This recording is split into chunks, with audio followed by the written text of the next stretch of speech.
Love or hate them, this year's COVID-19 pandemic and the recent terms Trump administration are possibly one of the best things that could have happened to mankind.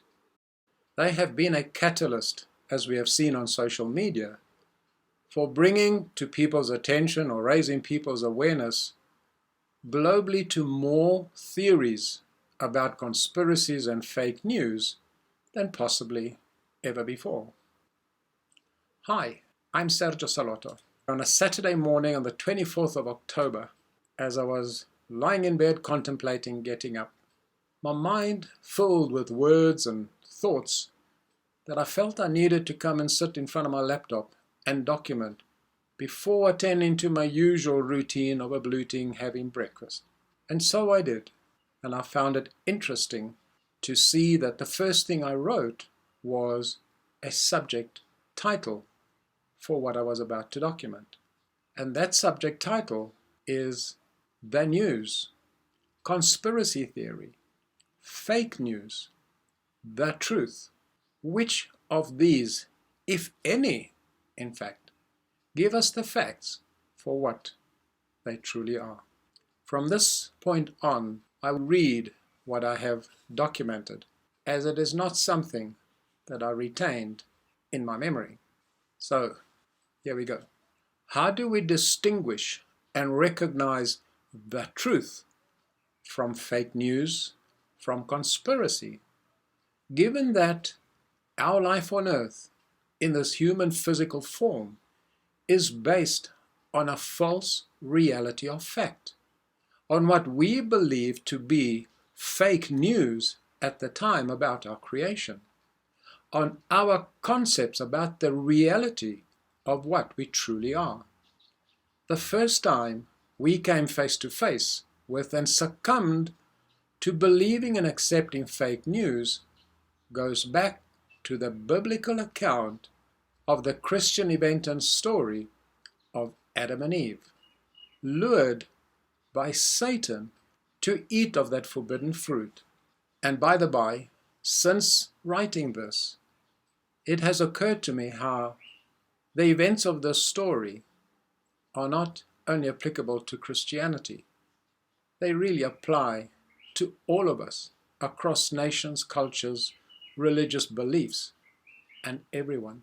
Because the message in that story is possibly the most powerful message ever written and given to mankind. Because it tells us in no uncertain terms of the human pain and suffering we were about to embark on by having eaten of that forbidden fruit. The story tells us why our lives are the way they are, what we are continuing to search for and are striving to achieve, and how we shall strive to search for the meaning for our lives to fill the emptiness we experience within. That story is about our humanness. It is not about our man-instilled indoctrinations, religious beliefs, spiritual, philosophical, metaphysical ideologies. It describes the first event when we were suckered into believing that as we are is not enough. It is the first of all fake news stories we chose to believe and live by. You see, there was no separate or external satanic entity to lure us. Such entity does not exist. The satanic entity that lured us then is the same one that lures us to do the things we do today in our lives. It is the serpent within ourselves. It is the one that represents our human emotional needs, our fears, desires, and lusts that drive us to seek love and acceptance from others, to know and want to have more, to be better and greater than, to have more power and control over.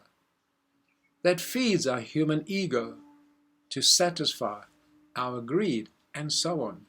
Why do we allow ourselves to be driven by these feelings and needs? Because we feel, believe, and we see ourselves as still not enough. as lacking. These are the fundamental needs we strive to satisfy by what and how we do things in our lives. These are the satanic entity that in that moment drove Adam and Eve, representing us, man, woman, me and you, mankind in other words, to convince one another to eat of the forbidden fruit. It was when we first conspired against God for telling us not to eat from that tree. And you know, if you tell a child not to do something, what happens? That's the first thing they do. And I'm sure you can relate that even as an adult. Adam and Eve ate of that apple believing they would satisfy and overcome their feelings of being not good enough. That they would become more than they already were. That they would become as God is, not recognizing that they already were. These are the same feelings and beliefs we experience today that lead to our lack of meaning in our lives, our feeling and sense of emptiness. What we are striving to fulfill with materialism, man-made creations, our search for love, recognition and acceptance from those around us, and so on. Because of the fake news we believed in then, we do not see that in chasing after these material things and relying on other people and circumstances to fill our emptiness, we become dependent on these things for our well-beingness. And so we end up living and experiencing life as victims of our circumstances. That is the net effect we experience in our daily lives as the cause of everything we create. It is also why and how we hand over our power to others, our partners, employers, leaders of business and society, government, religion, and the few, mega rich and famous, those 1%ers we have come to learn about, that control over 90% of all world resources, that we consider and look up to as some untouchable human beings, that we also empower to rule and manipulate, dictate, and have control over us. Theirs is the real conspiracy of fact in our lives. And this is not a simple theory. It's something we experience each day of our lives. But they are not in that position because of themselves. They are there because of us. We are the ones that choose to give our power away to them by believing and listening to our serpent within, telling us that as we are is not enough, that they are more. And it is what drives us to aspire to one day also be rich and famous like them, attain roles and positions like they have, so that we can also feel that we are more than what we are, that we have finally made it. Listening to our fears and need to be more is how we disempower ourselves to experience life as victims and to give power and control over to others. It is how we also give up on our true free will to live as perfect beings that we are created. And so this leads us to see life as we want to believe it instead of believing what we are seeing around us. These are the types of fake news we keep playing in our mind, as we did that first time in the beginning. Like no other time before, we must awaken to the reality that we are no less than anyone else. No one is any less or better than another. No one needs to be looked upon as some or other untouchable human God, as we do with our supposed leaders in all spheres of society. We must take back control of our lives and live by who and what we truly are.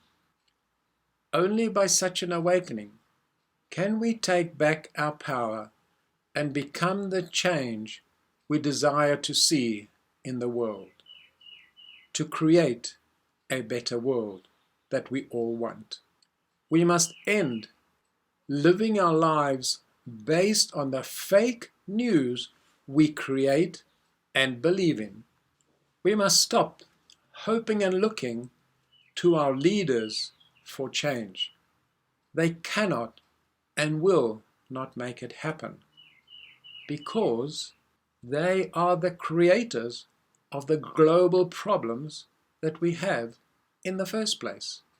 Change, therefore, will only come when you and I change, when we recognize the true potential of who and what we truly are.